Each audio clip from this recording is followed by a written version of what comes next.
Brothers and sisters, today we are gathered here to talk to you about the river of revenue. We are talking about the prophets, the proverbs of prophets. And ladies and brothers and gentlemen, sisters, I want you to listen to me today. I want you to testify. I want you to take your hands off that keyboard, take your hands off that iPhone. I want you to take action in your business. I want you to make money. I want you to help people, brothers and sisters. If you do not do this today, you have forsaken yourselves, brothers and sisters.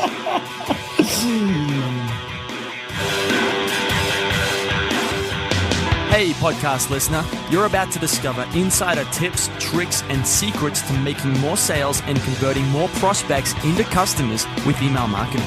For more information about the Email Marketing Podcast or the Autoresponder Guide, go to dropdeadcopy.com/podcast. Hey everybody, it's John McIntyre here, the Autoresponder Guy, and it's time for episode 17 of the Email Marketing Podcast, where we talk about the top tips, tricks, and secrets for making more sales and growing your revenue and profits with email marketing. Now today, I got a bit of a different episode for you, because my guest today, he refuses to reveal his identity. I'm not going to give you his name.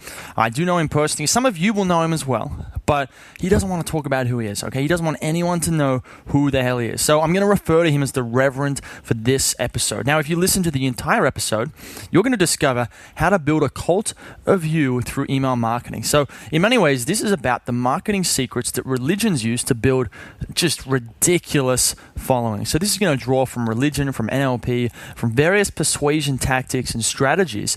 And it's about using some very subtle things and very subtle marketing concepts in the way you write and the way you position yourself, the dynamics you create in your emails. And a lot of these things are very, very simple things that you can do right away to increase your revenue and increase your profits. But many people don't do them because they're a little bit high level and they can be a little bit hard to execute without concrete examples. So that's what we're going to get into today.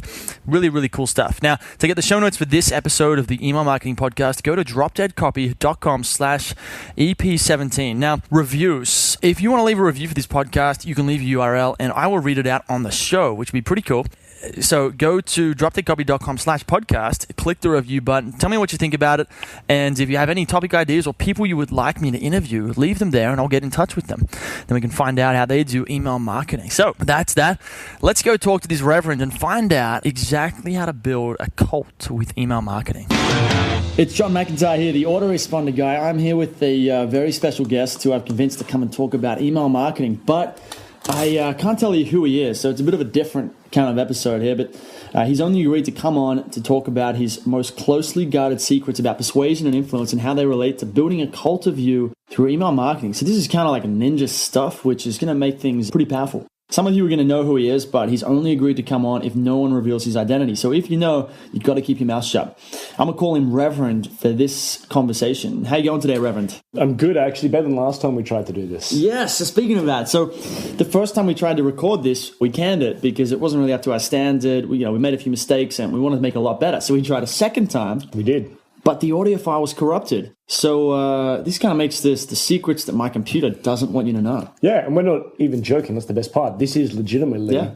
We sat here after the recording and I borderline cried after finding all the files were corrupted or empty. And we had like little sound I think bites. I actually cried. You actually cried? Yeah. Corner? After Sweet. you went home, I curled up in the corner and cried. Anyway, before we get started, give us a quick background on why we should listen to you. Look, this is the thing. If I have to tell you why you want to listen to me, you'll probably miss out. I can tell by the fact you're listening to the Autoresponder Guide, the Email Marketing Podcast. You're not someone who's worried about the ego side of things. You want actionable stuff that you can use to get really positive results in your business. So what I'm going to say to you is if you want to pay attention, you're going to be able to walk away with techniques for building a cult within your consumers, your potential clients, your potential customers, as well as the ones that already exist. So that's my perspective. So if you're interested, please keep on listening. And if that's not what you want to learn, no worries. Okay. That makes sense. Well, let's get right into it then. What did you want to share today, Reverend? Well, look, there's three things I really want to focus on, and these have all been really instrumental for me in building my own businesses, as well as consulting clients who I've worked with. And the first one, which is unfortunately the thing that most people overlook, is the way that you position yourself as not needing your client or your customer. Like, what you have to offer is more important to them than it is to you that they buy it. The only reason it is important to you that they buy it is because it helps them, right? And it's a power play dynamic. So you're not in this for money, you're just doing it to help them. Well, yeah, it's a bit like that. And that's the frame anyway. That's the majority of the frame. And it also means that you come from a very different position. You're not needy. As we all know, the person who's needy is the person who's failing. There's an old story which is from a Claude Hopkins book, Claude Hopkins, in where he talks about a client of a copywriter who would actually expose the ugly truth behind why. Which book is this? This is from My Life in Advertising, I think it was. Great book. Okay. But he talks about how they had a bunch of Macintoshes, I think it was, that were rotting. Okay. And the client was like, oh, you can't say that our Macintoshes are rotting. Very needy, like, I have to preserve my identity, very ego-driven. But the copywriter actually wrote, we have Macintoshes that are rotting. We have this many of them, and we believe that they are still worth this price that we're going to ask for them. So if you want, come in tomorrow and buy them. And the fact is, but by positioning himself as being direct and honest and like, hey, this benefits you more than it benefits me, or, hey, I don't need you, like I'm not desperate for you, it meant that people were able to buy into it. So it's kind of like we might have thrown these out, but, you know, we think they might be worth this price. So come in, and if you want them, you can have them. Yeah, and the underlying message essentially is, in a power frame, is that there's benefit to you from listening to me. I don't gain benefit by you listening to me. You gain benefit. So it puts the power essentially in my hands. So that's like the first big thing. I guess off the back of that is the one team, one dream concept. That sounds cool. It rhymes. It's a little bit of a cliche, right? Like one team, one dream. It is. Some like cheesy music that comes through the background. Yeah, flashing lights, 80s suits. Yeah, man. The thing is, one team, one dream is another way of expressing the us versus them dynamic. I like this one. But it's a little different, right? So us versus them, indicates a common enemy. We're on this side of the trenches, they're on that side, we're going to battle, all that kind of crap. That classic thing that you start, this video is going to come down in the next 3 days, and I don't know when, so pay attention to my 35-minute sales pitch where if you close, you lose, and no video playback controls. And let's be fair, they convert. I'm not going to hate on that. But this is a little bit different. One team, one dream is something that you should be pursuing in all of your individual relationships with other people. It's cooperation. It's a fundamental aspect of biology. It's deeply rooted in our human psyche, in our evolution. One team, one dream is the kind of thing where if you're in a relationship with a person, so let's take the partner in your life, your actual personal relationships, if you two are not headed in the same direction, you will not stay together. If you have totally different interests, totally different values, you are not sharing the dream. But if you're on the same page, it doesn't matter if there's a common enemy or not. You guys are bound by that one dream. Makes sense, right? And the big thing here is, and I know we didn't mention this last time we recorded it, was one team, one dream allows you to not need a common enemy. You're actually instead united by a common goal. Okay. There's an implicit understanding that anyone who's not following this goal isn't part of us, but it also makes it a much more intimate concept. Much more uplifting. It's kind of like the transcending the need for an us and them dynamic and just going straight to the, we're all in this together. Yeah. Now let's go do something great. It's very inspiring. It's kind of like, it's not just about the product. We're trying to help millions of people do X. Yes. And there's something, everyone wants to buy into something like that. Well, let's take a good example, CrossFitters. Okay, CrossFit, as far as I'm concerned, is one of the best modern cults on the planet. People who love CrossFit, they live, eat, breathe CrossFit, they do their WODs, they eat zone or paleo. They sleep there too, right? May as well. But the thing is, they're one team, one dream. Yeah. They're not talking about the medical establishment trying to keep you down and big pharma. They're focusing on, I want to build the best machine that my body can be. I want to be able to get the benefits of positive health in everyday life. So it's one team, one dream versus us versus them. So that's really important. First key of having a cult. Fantastic. Okay, with that, let's get on to what's the second key? Well, I mentioned before cooperation, right? Cooperation, community, one team, one dream, the us. One of the most baseline levels of human interaction and our biology is the way we communicate, right? So the easiest way to distinguish two people as being from the same group or not is the language they use in terms of Chinese versus English. Yep. Or might be... Well, that's the very obvious one, isn't it? Chinese versus English. It's simple, yeah. It happens on a much more subtle level, though, doesn't it? It does. But the fact is with language and verbals, what you've actually got is the way that you give meanings to things.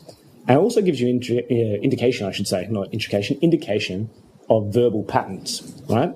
So what happens is when you and I talk about something, right? So we've just used one team, one dream. We've just defined a concept in our language. And anyone who's listening to this show, who shares our visions of helping people, improving their businesses by improving the lives of other people, they share that dream, right? We're all on the same team here. Right. And we're all going to call it one team, one dream. Absolutely. So what's happened in an implicit, underlying way that we're not being explicit about is we've actually defined the reality. I've given you a set of You're doing it glasses. right. We're building a cult right now in this episode. We are. Because I'm sure that everyone who's listening to this would agree that they want to build a profitable business. Absolutely. They want to help their clients, their customers, consumers. Yep. They want to do it ethically, positively, and they want to leverage email marketing. And as a result, we're all on the same team. This isn't about people telling you to buy TV ads that are a waste of fucking money. It's about, let's use a really low-friction medium that people use every day to help improve their position in life. One team, one dream. Yep. But because we've called it one team, one dream, we have now framed that concept. Right. So that, when the listener, you, the listener, is at your day job, or if, you're out talking to your friends and family, you will start to see this one team, one dream concept live and in action. Whether it's drinking with friends, you party friends, and you go and you have a big boozy night, or you get out on the cans, you get fuck-eyed, whatever you want to call it. Yeah. You phrase that and you create a situation, environment, the name of it, which then determines who is part of the crowd and, as a result, who isn't. So that's a really big part of it. The other side of it, then, in being aware of your language and verbal patterns, is everything you say should be a soundbite. Yeah. Everything. So, yep isn't a soundbite. But everything you say should be a soundbite. Is a soundbite. That's like one of those things that if this was in a post, people would have like that little link next to it. Click to tweet. Exactly, right? Okay. Everyone feels good sharing it. That's what a soundbite basically is. It's where you get to stand on the shoulders of giants. A nice little quote. Make yourself look good. Mm-hmm. It's positioning. Okay. It's, hey, I'm part of this view. If you can find a way to simplify everything into a soundbite, so it instantly communicates meaning, identifies who and who isn't part of the belief, you're steps ahead of everyone else. Basic soundbite structures is something we'll come to in just a second. But before we do, there's the third thing. Do you remember what the third thing was? I do remember, and it's definitely not written down on a screen in front of me, so I'm just going by memory here. Controlling the frame, number 3. That is correct. And this comes from having already established one team, one dream, having common verbal and language patterns. As a result... The funny thing is this has already been happening in this entire episode, hasn't it? Correct. It has. And see, by me approving what you've just said, giving validation to it, this is still my frame. Now, to be fair, John and I have known each other for a while. And we've had nights drinking, we've had nights not drinking, we've worked alongside each other, and we've done everything but work. The key part behind that is that John will regularly accuse me of flipping frames on people. And he does this all the time. So one of my favourite things is in our local group, in our tribe, our local friendship group, I guess you'd say. That sounds fun. Friendship group. Friendship group, I could think of it. A collective. It's kind of, it's a bit questionable. But one thing that I introduced and now has come quite far in how often it's used is old John would have done it. You want somebody to do something? Just try telling that the old version of them would do it. So what you're doing is two things. First of all, you're applying a frame that it's something they would have done in the past. Yep. They would have done it in the past. And also you're applying the frame that they aren't as cool as the old version of them was. You don't approve of this new version. And that again lays on another frame. So there's 3 frames kind of stacked. That 2-word sentence, or in 2-word basis of old John would have done it, suddenly changed the way people behave. Now, you can try this if you're out on your own. You can go to a bar with a few friends and try and get someone to order a round of shots. Say, hey, John, you're around to get shots. No one's bought shots yet. And John's going to be like, no, man, I'm not getting shots. Get fucked. Old John would have done it. He was a good guy. Not like this new John who's pretty boring, plays it safe. It works, man. It works. It's frame setting. I don't think you've ever bought any rounds of shots, but yeah. Yeah, but someone did the other night when I was out with them, so can't argue with it. But that's a classic trick, and this all comes down to, again, is when you control the frame, you determine how someone sees the world. So John and I will catch up from time to time. We'll talk non-shop. We'll talk things outside of business, and it will consistently be a game where we're trading frames. Hey, I saw this, and this is how I perceive something. Oh, that's kind of cool. I agree with it, or I approve of that frame, which puts in my frame. But even to the point when you talk about relationships with people, I might say, hey, man, that guy looks like he's trying it really hard. He's dedicated. Where John might flip it and go, I disagree, man. That guy just constantly fails. 2 sides of the same coin. The thing is, the coin has infinite sides. Right. So those are the 3 things in particular. You can never escape the frame. This is the thing that really gets me, is that when you're looking at anything, the frame's never not there. Correct. It's always there. Correct. Even if you think, you're thinking in logical terms, something's right, wrong, or anywhere in between, you think you've got the most true, the most logical, the most reasonable assessment of the situation, it's still just a frame. Yeah. And that's really, when you start to think about that, you start to wonder, like, for a little bit, you might go through the stage, it's like, what's really true here? That's kind of irrelevant. What's really going on is that there's a frame, and you got to choose which frame you want to buy into. Are you buying into other people's frames? Or are people buying into yours? Yeah, it's a perception is reality thing. John and I discussed this a couple of hours ago, not even, but about the placebo effect. Your perception of what happens actually affects your biology, the way you interact with the world. And the placebo effect is you have a sugar pill, and it affects the way you interact with the world. So that's a really important thing to understand, is that your perception is your reality. And there's a quote at the start of The 48 Laws of Power by Robert Greene. Highly recommended reading. Big influence for this episode in particular. But he states basically that whether you want to acknowledge it or not, power games exist. They always will exist, right? So you may as well accept that they exist and then work within their parameters. Right. The frame will always exist. Yeah. So as long as you understand that, and if you're smart enough to jump on board and go, right, this is the frame that exists in this situation, and then either break that frame or replace it with a new one, you're still in the parameters of the game that everybody is playing. So there's an interesting concept here that I like to pull out, is that it doesn't really matter here, like, we're not looking at what's good or what's bad, what's right, what's wrong. What you got to really be able to do is step back from moral judgments or moralizing about the situation and think about, what's actually going on and how can you work with it. Because you sitting back and moralizing about what's right, what's wrong in marketing isn't necessarily going to help your marketing. What you really need to do is get rid of that for the time being. You can think about that later. Yeah. But really think about, how does the world actually work? How are people behaving? How does persuasion actually work? And then make decisions based off that and filter it through your right and wrong things. But at the end of the day, like, these games are all going on. The framing is always going on. And whether you think this is, manipulative or immoral or, unethical, well, it's totally irrelevant to the extent that it's happening.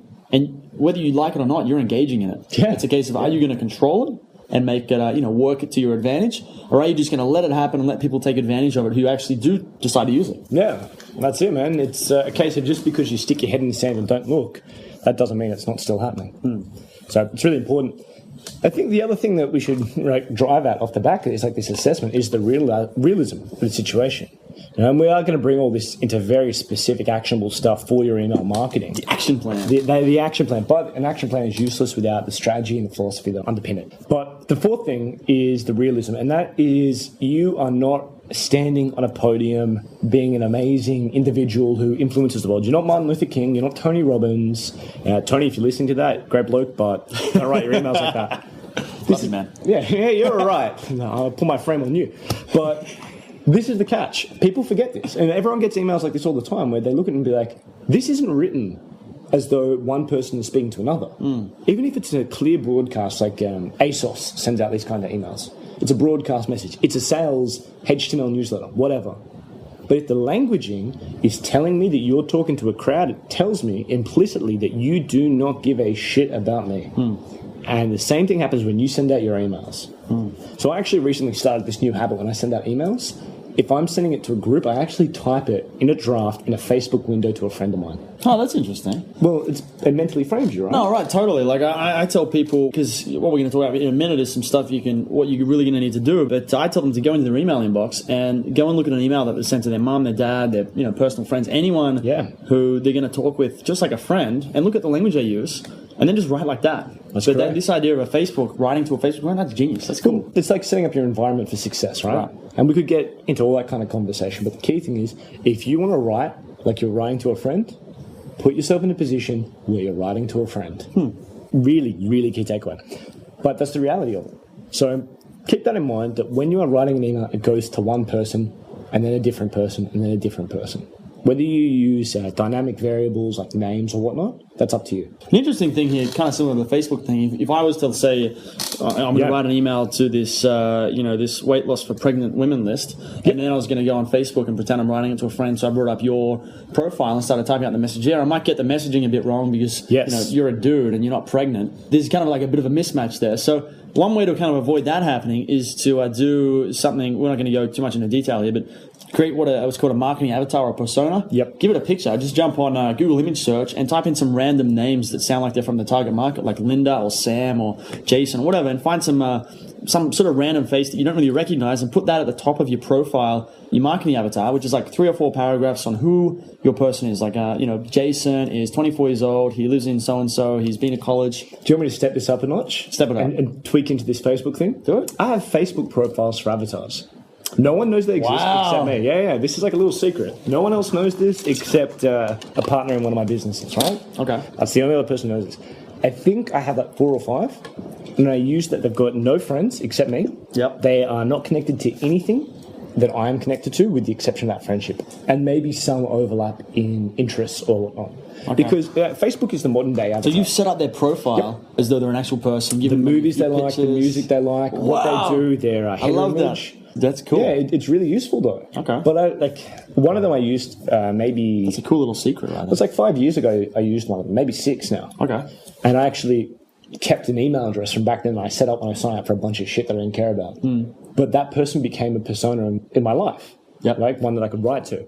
But as a result, because I was signing up to all this other stuff, they actually are a very full-blown persona. They have music interest, they have video interest. They are so detailed. And that's what gave me the idea. If you use them, you will grow a persona. And it means that when you open that chat window, they're never going to be online and see you typing to them because they're not a real person. But you're still thinking, hey, I'm writing to Brendan or Simon or Catherine. You're typing to one person. Yep.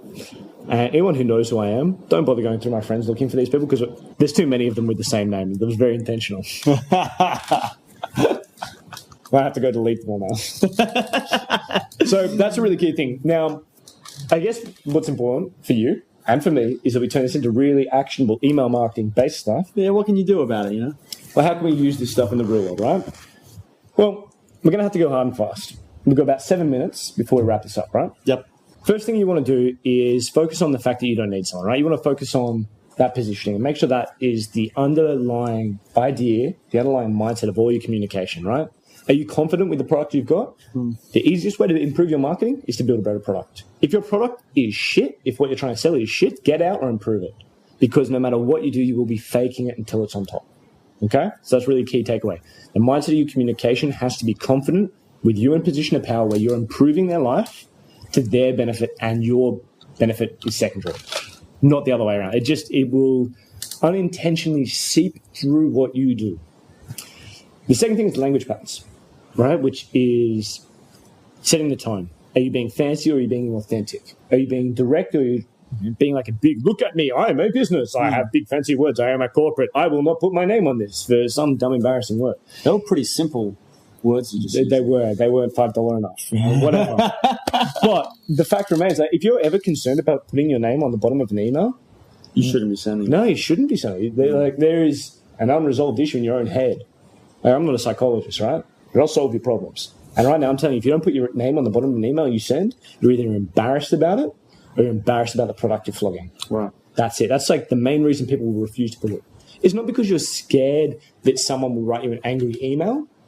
Like that might come, but you're actually more scared that someone will see through the illusion you're trying to create, see your product is shit, and then send you an angry email because you're faking it. So think about that. That goes back to...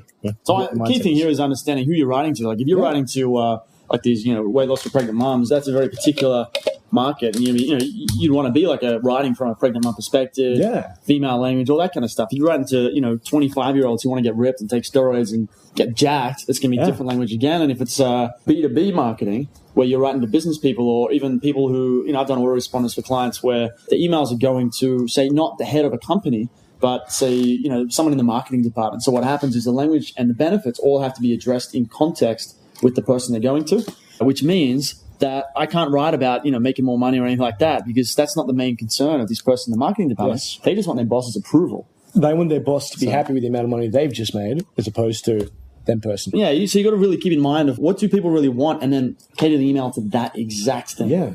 As a quick aside, before I give you 3 actionable tips on that, one thing that's really important is to understand the dynamic in which you're writing. Like, are you the expert because you went and did all the research and you've compiled it into an easy-to-follow guide for them?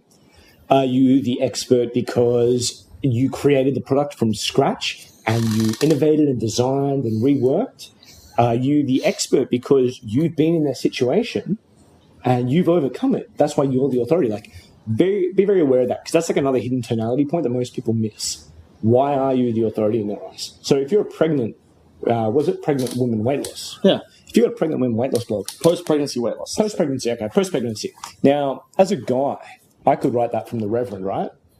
Now, the Reverend writing, that might seem a bit off. But what if I said, hey, my name's the Reverend, and I actually run this pregnancy weight loss blog because my wife had a child, and she struggled with weight loss for a little bit afterwards. So I went and researched the best ways to do it, and I found that there are 5 things in common for absolutely everyone who wanted to lose weight after pregnancy to use.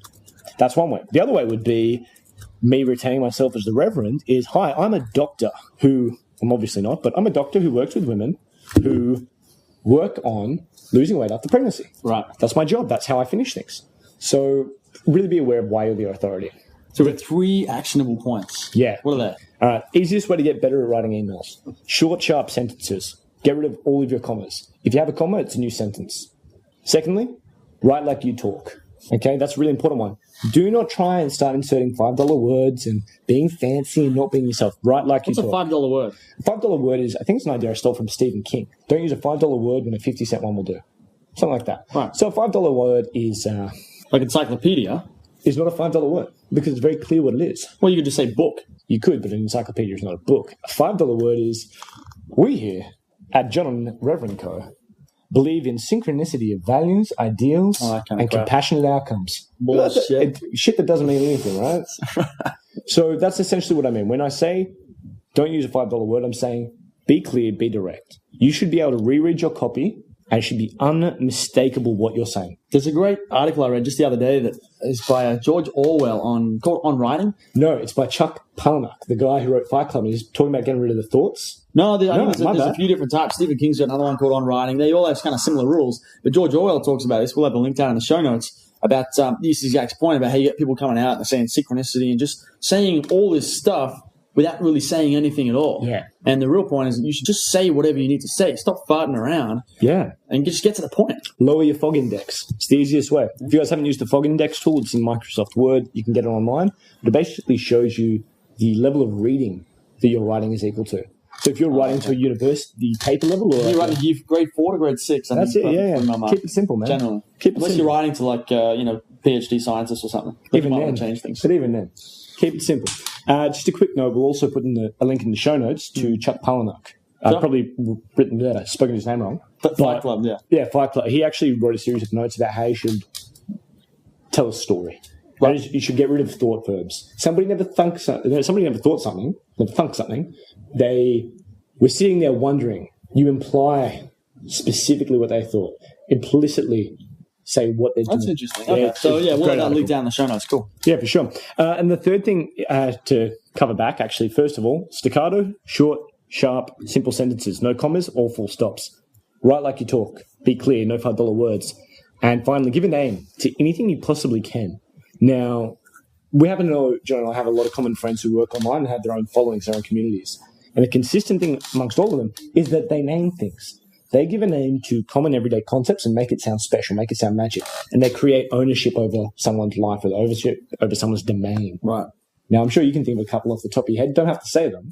We're trying to reveal the magic. Well, that's it. We're trying to give who the Reverend is private and also who our shared connections are private. Right. But if any of those people that we know these shows, they'll be able to pick it. Yeah. So real key thing here is if you can give a name to something, if you can define it, this puts you in the one team, one dream territory. Define someone's reality. That's it. You actually show that you understand it better than them. This is a key in selling. If you can define somebody's problem better than they can themselves, they instantly will see you as an authority, give you due credit, and believe whatever you say. Right. And your best bet is to do that by naming it. It's no longer a sharp pain in the wrist. It's an acute pain running down the right-hand side of the left wrist that only really pops up when you move your thumb. And I call that thumb-triggered inner wrist pain. Perfect example of it, right? So I've just given you... I was waiting for that punchline there. Was that thumb-triggered inner wrist pain? Thumb-triggered inner wrist pain. Oh, I've got some thumb-triggered inner wrist pain, and you're the only guy... I'm the thumb-triggered inner wrist pain guy. Yeah. That's what I do. Isn't that crazy? That's it, the Reverend. The wrist Why is it that Reverend. No one else deals with thumb-triggered inner wrist pain? You know what the thing is? I'm sure there is. There will be. There is. But they don't call it. They don't call it that. Wrist pain. Right. So if anyone comes up and they're like, well, what's my problem? They have thumb-triggered wrist pain. All of a sudden, they can't go to anyone else to solve their problem because you're the only one who does it. That's correct. And you'll also notice the name I've given it is something that A, instantly communicates what it is. B, impossible to misunderstand.